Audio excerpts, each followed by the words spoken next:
وہاں بھیڑ اس در جاتی ہنستے ہوئے لوگوں کی وہاں ارسل بھی بازار میں عابد سے اٹھایا نہ گیا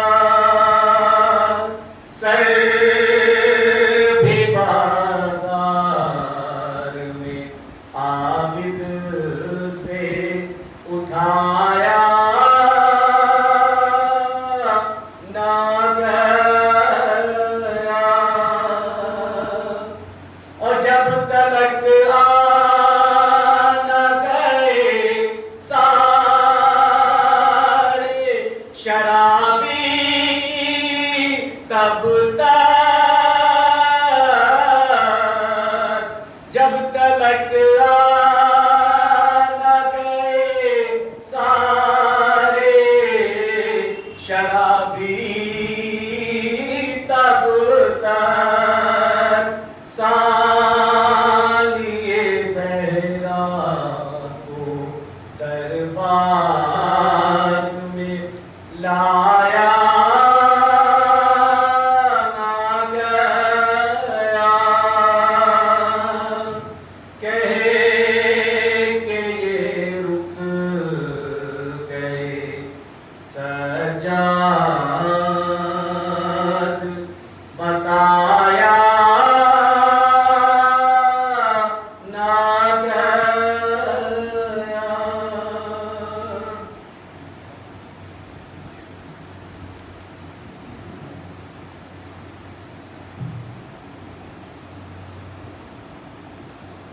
Stop recording video button.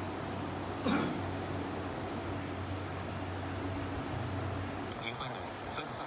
Stop recording video button.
الذي لا يدركه بعد الهمم ولا يناله غوص الفتن الذي ليس لصفته حد موجود ولا نعت موجود ولا وقت معدود ولا أجل ممدود فطر الخلائق بقدرته ونشر الرياح برحمته وبدد بالصخور ميدان أرضه والصلاة والسلام والتحية والإكرام على عبده ورسوله الخاتم لما سبق والفاتح لمن غلق والمعلن الحق بالحق والدافع لجيشات الأباطيل والدامغ صولات الأباديل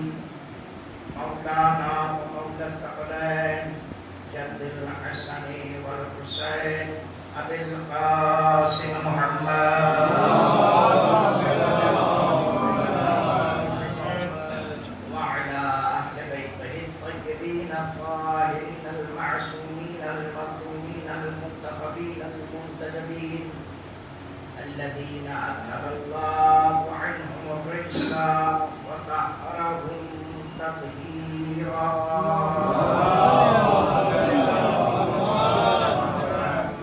واللعنة الدائمة الباقية على أعدائهم أعداء الله أجمعين من يوم عداوتهم إلى يوم الدين. أما بعد فقد قال رسول الله صلى الله عليه وآله وسلم إني تارك فيكم ثقلين ما إن تمسكتم بهما لن تضلوا بعدي كتاب الله وعترتي أهل بيتي ولن يفترقا حتى يرد علي العروس. صلوات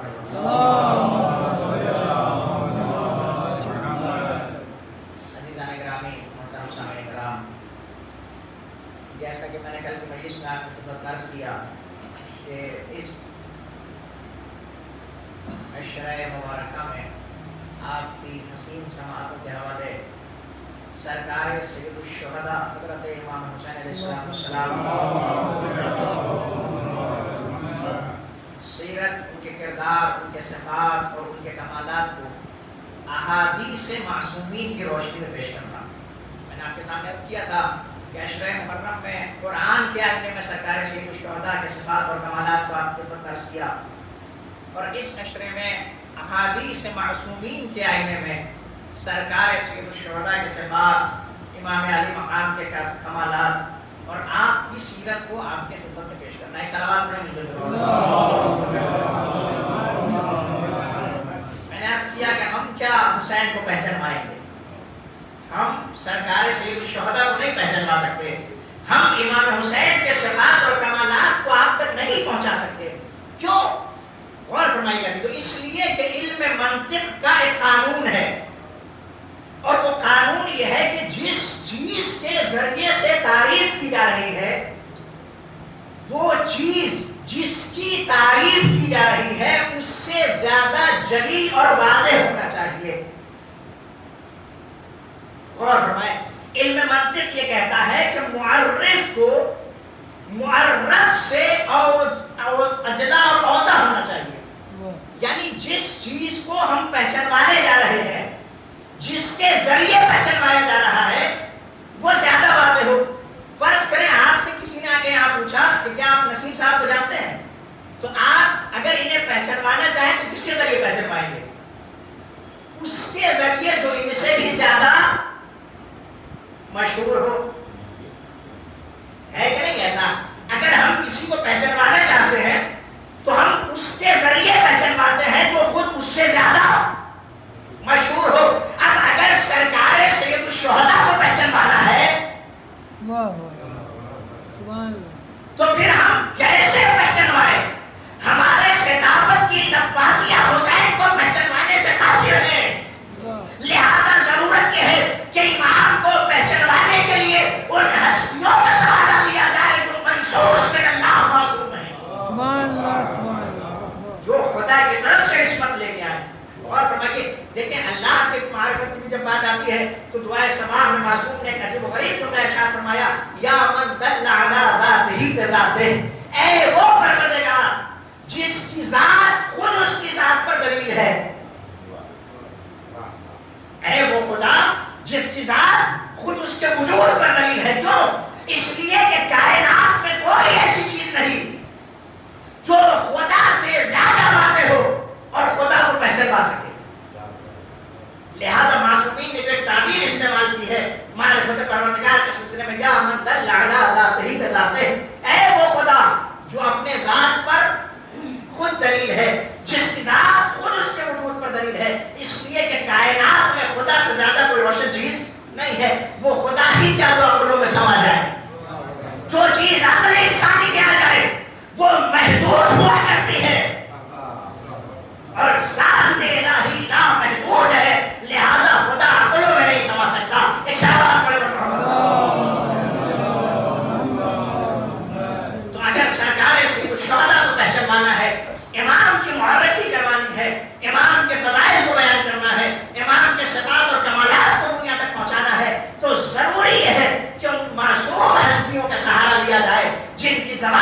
نکلے ہوئے کلمات الہی کلمات ہوتے ہیں، کلام وحی پر مبنی کلمات ہوتے ہیں، الہامی کلمات ہوتے ہیں، اللہ کی طرف سے عطا کیے ہوئے کلمات ہوتے ہیں۔ ایک صلوات پڑھا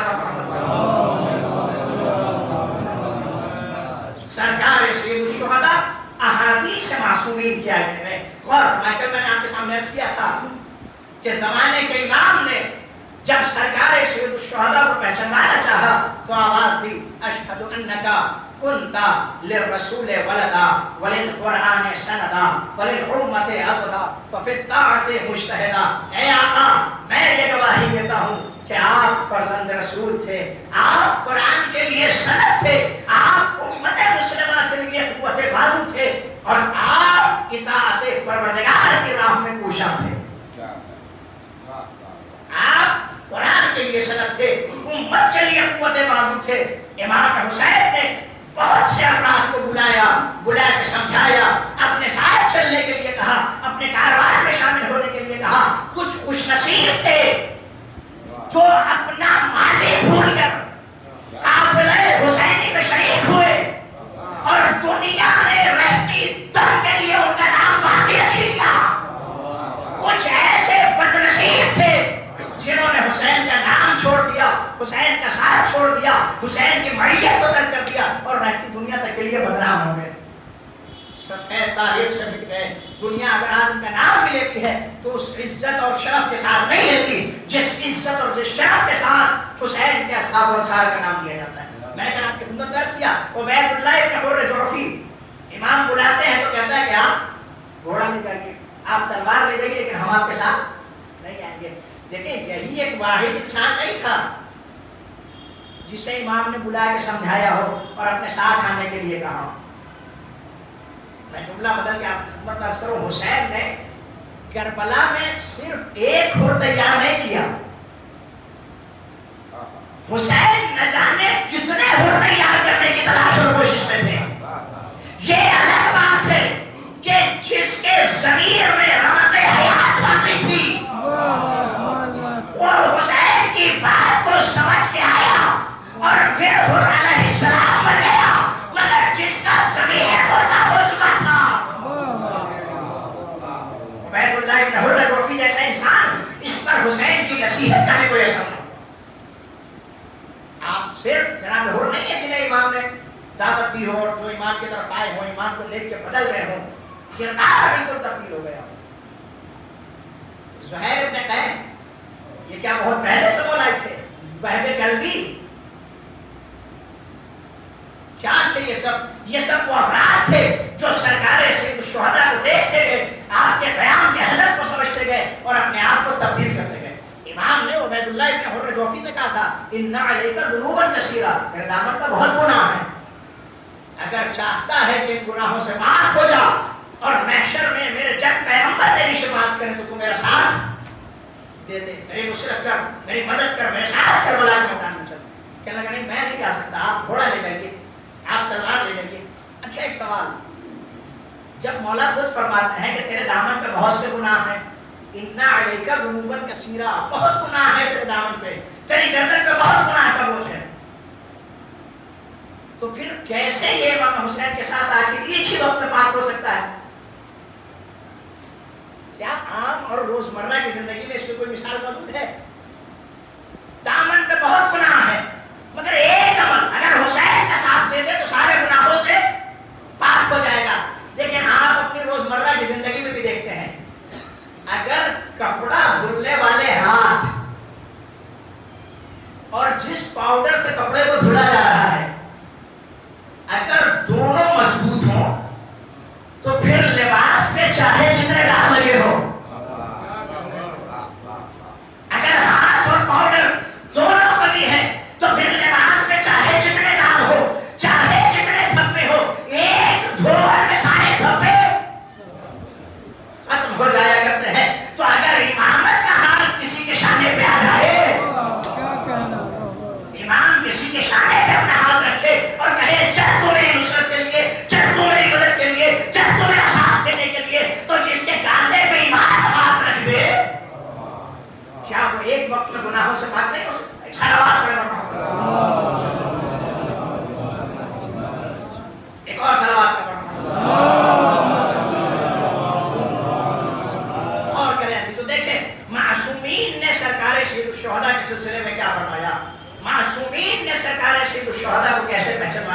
معصومین نے سرکار سید الشہداء کی فضیلت کو کیسے بیان کیا ہے. غور فرمائیے ہمارے اور آپ کے پہلے امام علی بن ابی طالب علیہ السلام. سنیے عزیزو، مولا فرماتے ہیں کس کے بارے میں؟ سرکار سید الشہداء حضرت امام حسین کے بارے میں. یا ابا عبداللہ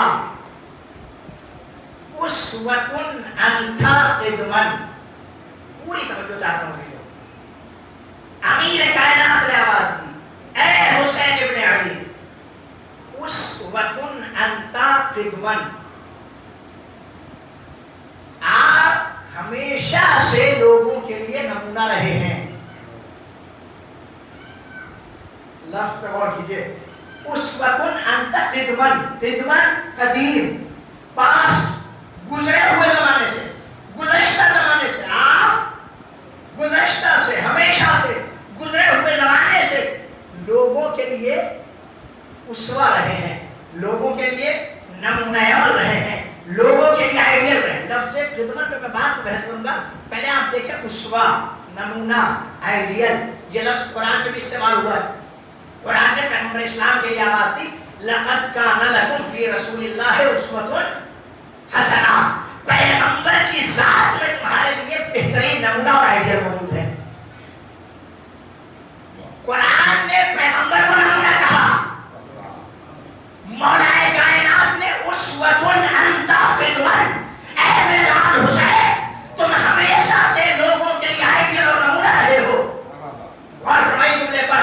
اگر قرآن ثابت نے پیغمبر اسلام کو اسوہ کہا تو قرآن ناطق نے سرکار سید الشہداء کو اسوہ کہا.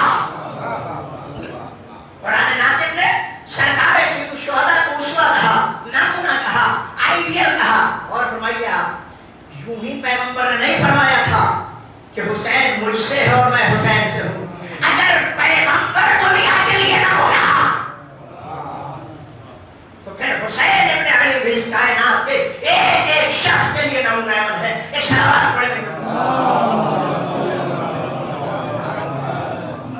اگر پیغمبر اسلام کو اسوہ کہا گیا آیات میں تو سرکار سید الشہداء کو روایات نے اسوہ کہا. آپ نمونہ عمل ہے، آئیڈیل ہے لوگوں کے لیے.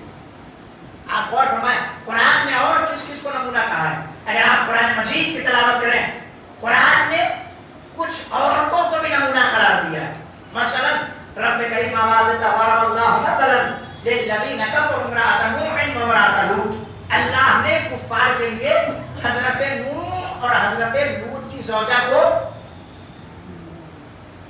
نمونے کے طور پر پیش کیا ہے، ان کی مثال دی ہے کفار کے لیے. اور پھر وہی قرآن آواز دیتا ضرب اللہ مثلا للذین آمنوا امرأۃ فرعون. اور اللہ نے صحابہ نے ایمان کے لیے، مومنوں کے لیے فرعون کے زوجہ کی مثال دی ہے. کفار کے لیے نبیوں کی بیویاں نمونہ، اور مومنوں کے لیے فرعون جیسے ظالم کی بیوی نمونہ. عجیب فلسفہ قرآن ہے. جب کفار کی مثال دیا تو نبی کی بیویوں سے دیا، جب مومنین کی مثال دیا تو فرعون جیسے ظالم و جابر کی بیوی سے دیا. قرآن پہلے ہی دن یہ بیان بتا رہا تھا ہم جب نمونہ قرار دیتے ہیں تو پھر رشتے داری اور غربت نہیں دیکھتے، اپنا عمل دیکھتے ہیں. اگر اپنا عمل اچھا ہے تو پھر فرعون کی بیوی صحابہ نے ایمان کے لیے نمونہ بن سکتی ہے. اگر اپنا ذاتی عمل برا ہے تو پھر نبیوں کی بیویاں کفار کے لیے نمونہ بن سکتی ہیں. قرآن نے مثال دی، نمونے کے طور پر پیش کیا کفار کے لیے حضرت نوح اور حضرت لوط کی زوجہ کو، اور مومنین کے لیے فرعون کی زوجہ کو. اچھا آپ دیکھیں یہاں پہ علماء اور مفسرین کہتے ہیں کہ اللہ نے عورتوں کی ہی کیوں مثال دی. ایسا تو نہیں ہے کہ مردوں میں کفار مشرکین نہیں تھے. آپ ذرا ایک سلوات پڑھیں، تھوڑا تھوڑا آگے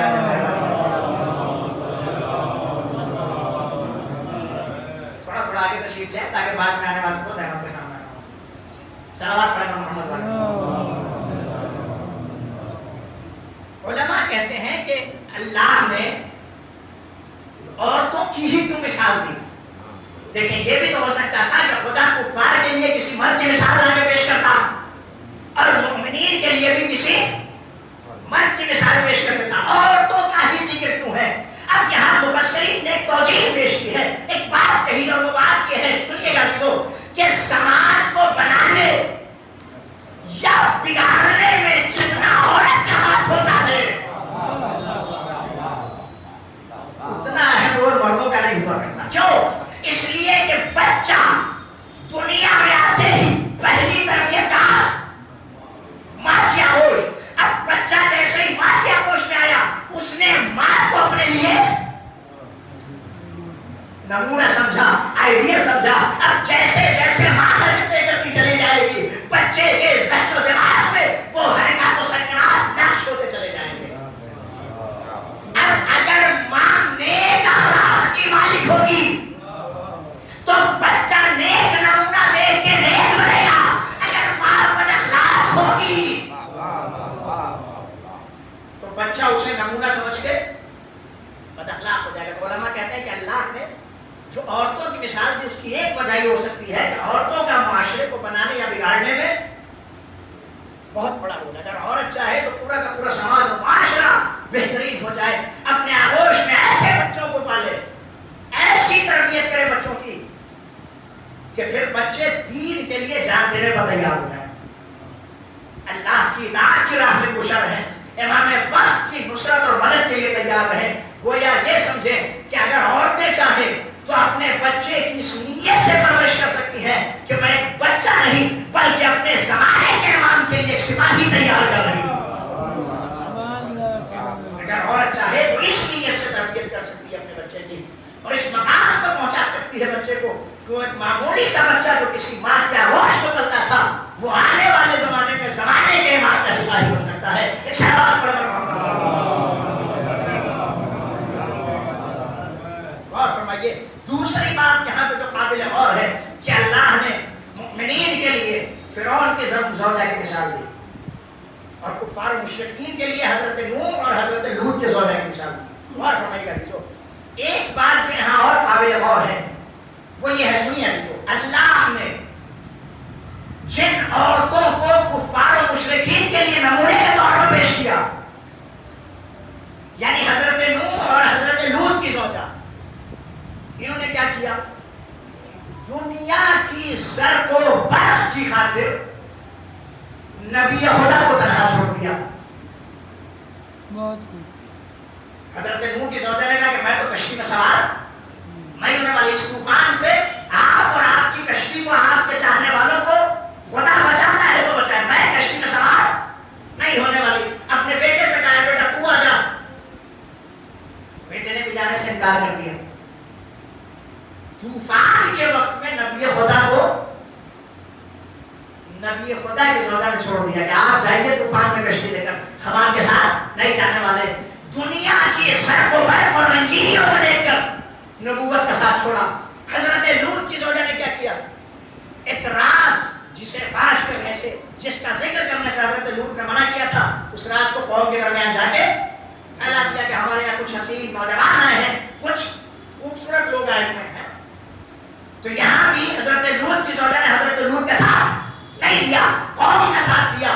دنیا کی رنگینیوں کو دیکھ کر نبوت کا ساتھ چھوڑ دیا. اور فرمائیے کہ قدرت نے ایک معیار بنا دیا کہ جو دنیا کی رنگینیاں دیکھ کر نبی خدا کو تنہا چھوڑ دے, وہ کفار کے لیے نمونہ ہوتا ہے. اور جو تخت و تاج کو ٹھکا کر نبوت کا ساتھ دے دے, وہ صحابہ نے ایمان کے لیے نمونہ بنتا ہے. ظاہر ہے کہ زوجہ فرعون کے پاس کیا نہیں تھا؟ تخت تھا, تاج ہے, لشکر ہے, ہزاروں کنیزیں ہیں, ہزاروں غلام ہیں, قصر شاہی ہے, پوری خدائی ہے. لیکن ساری خدائی ایک طرف, قصر شاہی ایک طرف, تخت و تاج ایک طرف, غلام اور کنیزیں ایک طرف, سب کو ٹھکرا کے نبی خدا حضرت موسیٰ پر ایمان لے آئے. تو قدرت نے ایک اصول بنایا کہ جو دنیا کی رنگینیوں کی خاطر نبوت کو تنہا چھوڑ دے, وہ کفار کے لیے نمونہ, اور جو نبوت کی خاطر دنیا کو ٹھکرا دے, وہ صحابان نے ایمان کے لیے نمونہ. ایک سلوات پڑھ کر ایک اور سلوات پڑھ. عزیزو, آپ کی خدمت میں عرض کر رہا تھا, سر سرکار سید الشہداء احادیث معصومین کے آئینے میں کہ معصومین نے اس امام علی مقام کے سلسلے میں کیا ارشاد فرمایا. غور فرمائیے، امیر المومنین فرماتے ہیں اسوۃ انت قدمن، اے میرے لال حسین تم ہمیشہ سے، گزشتہ زمانے سے، ماضی سے، زمانے قدیم سے لوگوں کے لیے اسوہ رہے ہو، نمونہ عمل رہے ہو. اب میرا آپ سے سوال یہ ہے کہ جو لفظ قدیم امیر المومنین نے استعمال کیا ہے، قدیم زمانے سے، گزشتہ زمانے سے، گزرے ہوئے زمانے سے، پاسٹ سے لوگوں کے لیے نمونہ رہے ہو.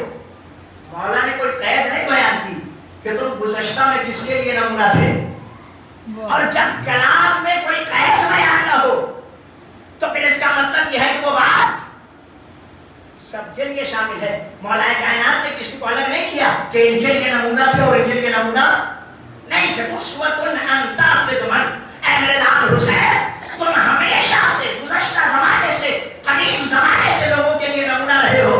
قدیم زمانے میں حضرت آدم بھی ہے، کاش میری بات واضح ہو. قدیم زمانے میں حضرت نوح بھی ہے، زمانے قدیم میں حضرت ابراہیم بھی ہے، زمانے قدیم میں حضرت اسماعیل بھی ہے، زمانے قدیم میں حضرت موسیٰ بھی ہے، زمانے قدیم میں حضرت عیسیٰ بھی ہے. اور مولا کائنات نے نہ حضرت آدم کو جدا کیا، نہ حضرت نوح کو نہ کیا، نہ حضرت ابراہیم کو نہ کیا، نہ حضرت اسماعیل کو نہ کیا، نہ حضرت موسیٰ کو نہ کیا، نہ حضرت عیسیٰ کو نہ کیا. ایک آواز تھی، اے میرے لال حسین تم زمانے قدیم سے، گزشتہ زمانے سے، گزرے ہوئے زمانے سے، پاس زمانے سے لوگوں کے لیے نمونہ عمل رہے ہو. اس کا مطلب یہ ہے کہ آدم کے لیے بھی حسین نمونہ تھے، نوح کے لیے بھی حسین نمونہ تھے، حضرت ابراہیم کے لیے بھی حسین نمونہ تھے، حضرت اسماعیل کے لیے بھی حسین نمونہ تھے، حضرت موسیٰ کے لیے بھی حسین نمونہ تھے، حضرت عیسیٰ کے لیے بھی حسین نمونہ تھے. اور اس بات پر دلیل بھی ہے کہ جب بھی کوئی نبی کربلا سے گزرا تو خدا نے اس وقت تک آگے نہیں بڑھنے دیا جب تک یزید پر لعنت نہ کرتی ہو.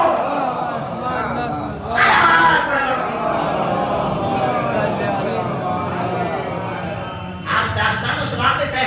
حضرت آدم سرزمین کربلا سے گزرے، چوٹ لگی، اللہ نے کہا جبرائیل کو بھیجا، جبرائیل جا کے آدم سے کہو حسین کے قاتلوں پر لعنت کرے. حضرت نوح کی کشتی اسی جگہ پر طوفان میں ڈگمگائی، اللہ سے دعا کی خدایا کون سی جگہ ہے؟ فرشتے نے آ کے کہا اے نوح حسین کے قاتلوں پر لعنت کرو.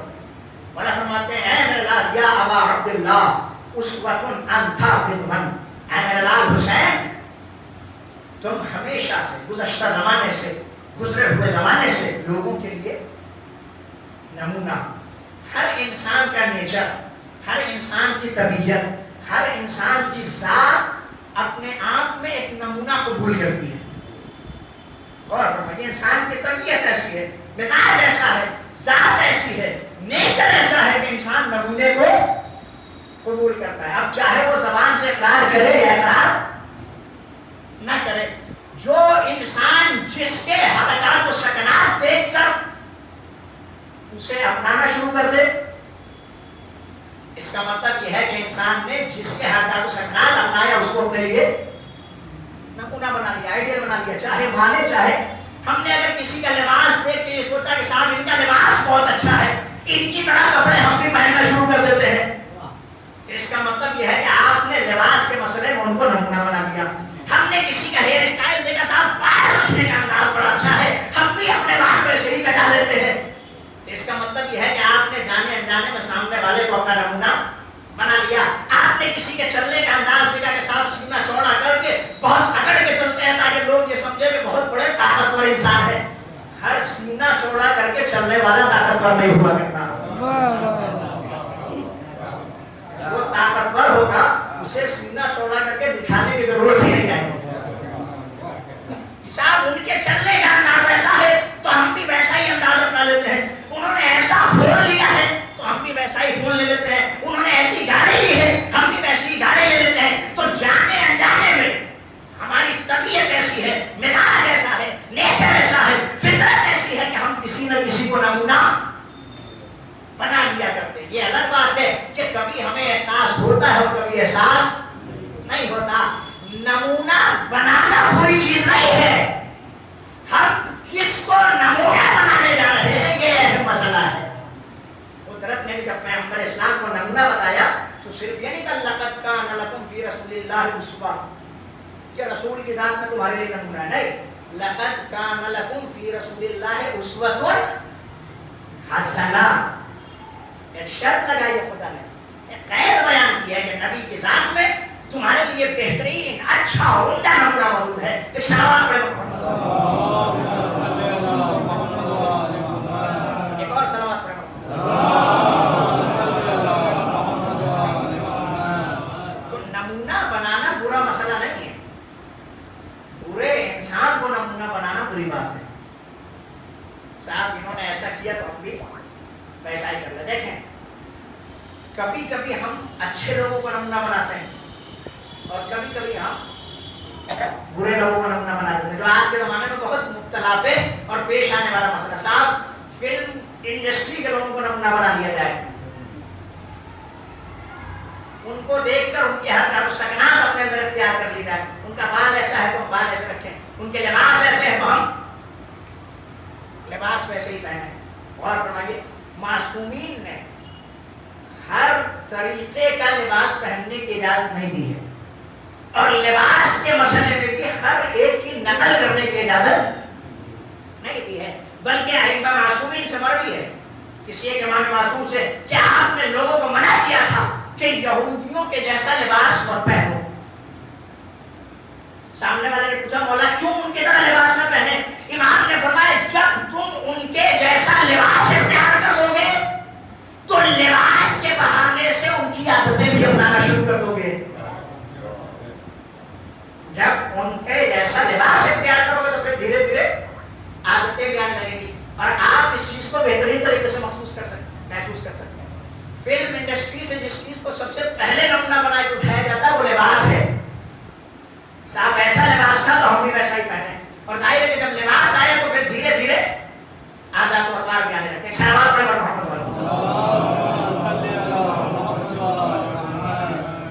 بے دلیل بغیر سوچے سمجھے بغیر غور و فکر کیے ہر ایک کو نمونہ نہیں بنانا چاہیے. امیر کائنات حضرت علی بن ابی طالب علیہ السلام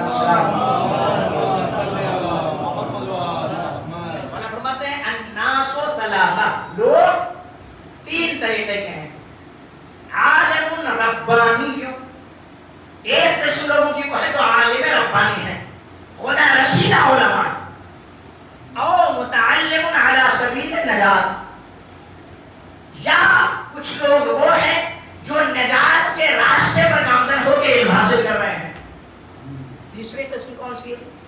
وَحَمَجٌ رَعَاٌ أَتْبَاعُ كُلِّ نَاطِقٍ، کچھ لوگ ایسے ہیں جو نہ عالم ہیں یعنی جنہوں نے دین سیکھا ہے اور نہ دین سیکھ رہے ہیں. پھر کیا ہے؟ حَمَجٌ رَعَاٌ أَتْبَاعُ كُلِّ نَاطِقٍ، ہر چیخنے والے کی آواز پر دوڑ پڑتے ہیں. جدھر سے آواز آ گئی بس اسی طرف دوڑ گئے، جس نے بلایا بس اس کی طرف چل گئے، جس کو اچھا دیکھا اچھا سمجھا بس اسی کی طرح حرکت سکنات انجام دینا شروع کر دیا. جس کا انداز بھا گیا اسے نمونہ بنا لیا، جس کا آئیڈیا اچھا لگا اس کے آئیڈیا کو اپنا لیا. لم یستضیئوا بنور العلم، مولا فرماتے ہیں یہ لوگ جو ہر چیز کو پکار کرنے والے کی آواز پہ دوڑ جاتے ہیں وہ افراد ہیں جنہوں نے نور علم سے استفادہ کیا ہے. ولم یلجؤوا الی رکن مسیح، اور نہ کسی مضبوط بھروسے مند پلر کا سہارا لیا ہے. نہ دین سیکھا ہے نہ دین سیکھ رہے ہیں. تیسرے قسم ہر چیخنے والے کی آواز پر دوڑ پڑتے ہیں. پھر نتیجہ کیا ہوتا ہے کہ نہ خود دین سیکھتے ہیں نہ علم کے نور سے فائدہ اٹھاتے ہیں اور نہ ہی کسی مضبوط پلر کا. لم یلجؤوا الی رکن مسیح، کسی قابل اعتماد بھروسے مند پلر کا سہارا نہیں لیتے. تو امام نے دو باتیں یہاں کہی ہے، یا تو خود اتنا علم حاصل کر لو، کاش میری بات واضح ہو جائے، کہ اس علم کے ذریعے سے ہدایت پا سکو، اور اگر اتنا علم حاصل نہیں کر سکتے تو پھر کسی ایسے پلر کا سہارا لو جو تمہارے ہماری کی ذمہ داری لے سکے. یعنی یا تو خود دین سیکھ کر مجتہد بن جاؤ، یا اگر مجتہد نہیں بن سکتے تو پھر مرجعیت کا سہارا لو، کسی مضبوط پلر کا سہارا لو.